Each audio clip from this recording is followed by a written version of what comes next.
Damn it! Liam shouted, watching the deer get away. Watching Liam miss, Abigail shook her head and thought how it wasn't easy to take down game. Though the deer was the only one they'd seen since beginning the hunt, the mood of the group dropped. Michelle moved close to Liam and placed a hand on his shoulder. "You'll get it next time," she said. "Yeah." Liam nodded his head dejectedly. Lightly elbowing him, Michelle teased, "You better let us see your great archery skills soon."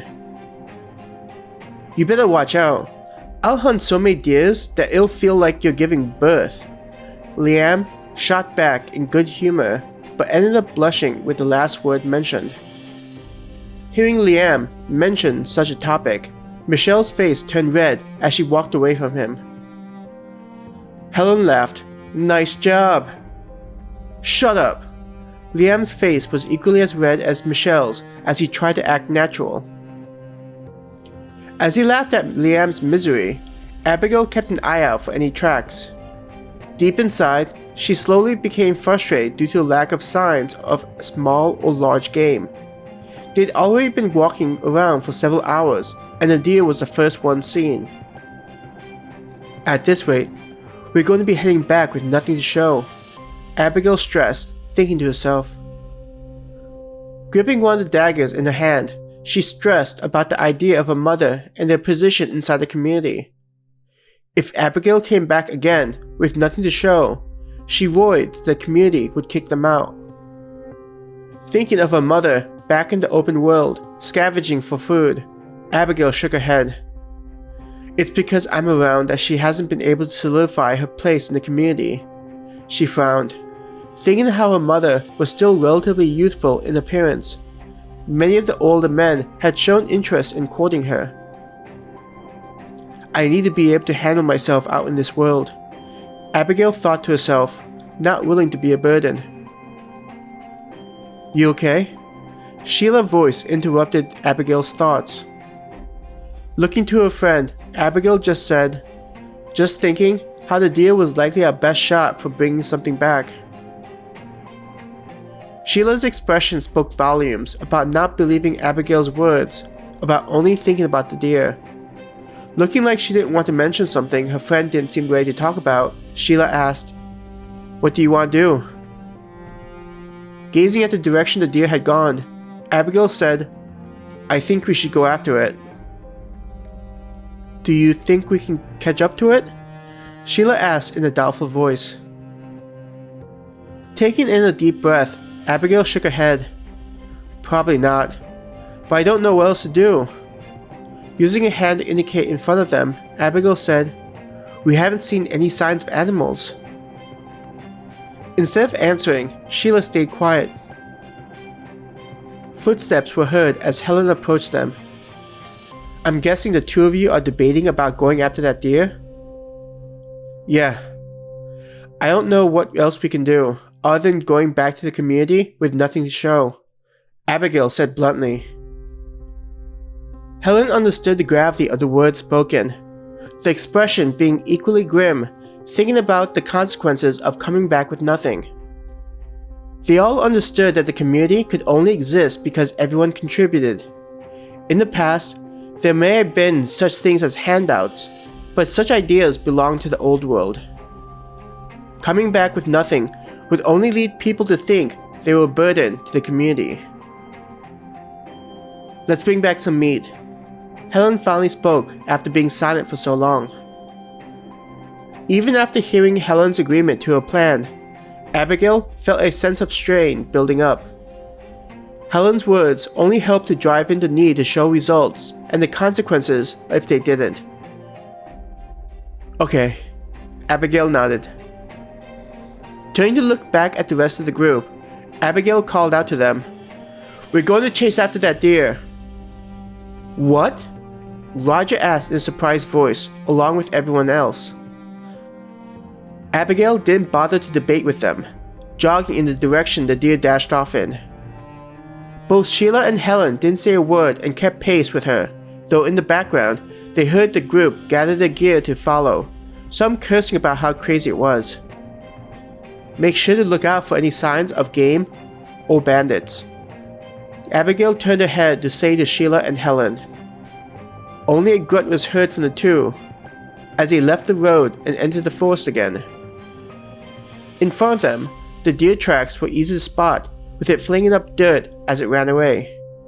The distance between the front and rear legs was far enough to give an idea of how fast it was moving. Abigail wasn't a professional tracker, so she didn't know how long the deer was able to maintain its pace. But she didn't try to think about such things. The forest was barren of animal life, so they couldn't afford to let such a chance to escape their grasp.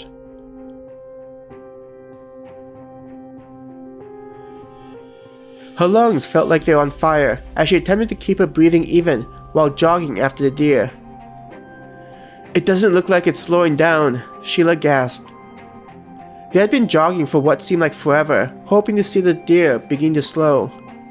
There'd be moments when the deer would stop, but would continue. It was likely trying to sense any danger from predators.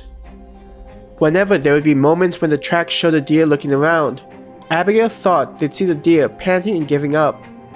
Unfortunately, they didn't see anything like that.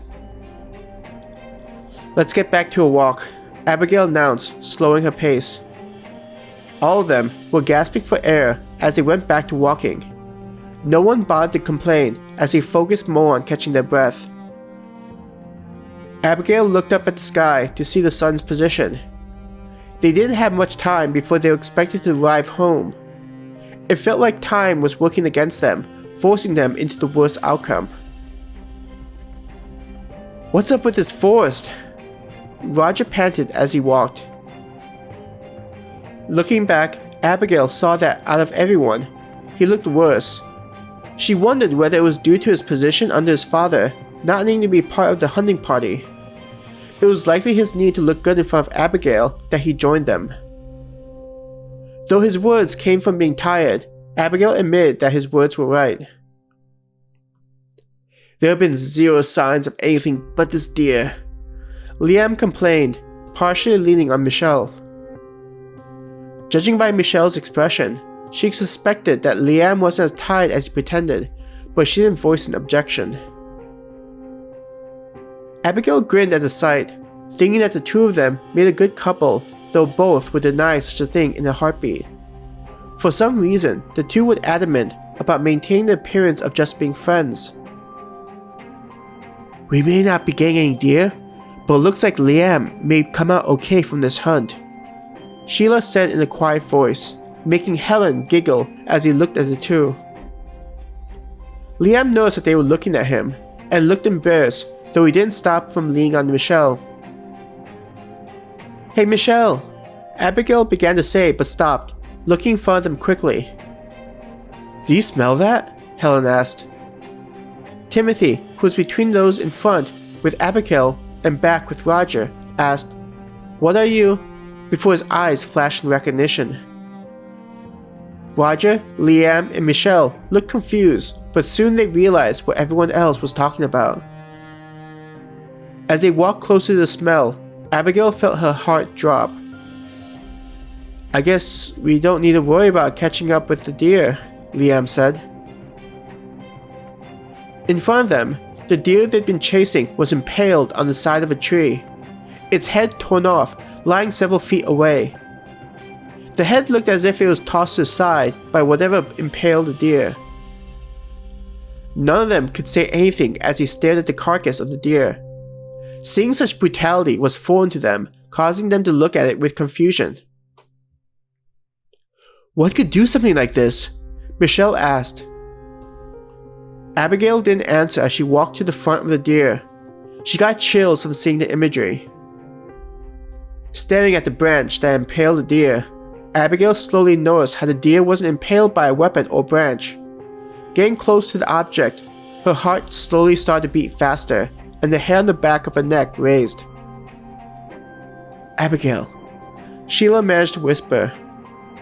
Raising a hand to say she wanted quiet, it felt like something was beginning to form in her mind. I think we need to head back right now, Abigail said in a shaky voice as she started to put things together. We need to warn them. Abigail looked to her friends, realizing what happened. A voice of a woman yelled out, "Help! Is anyone out there? Please, he's bleeding out!"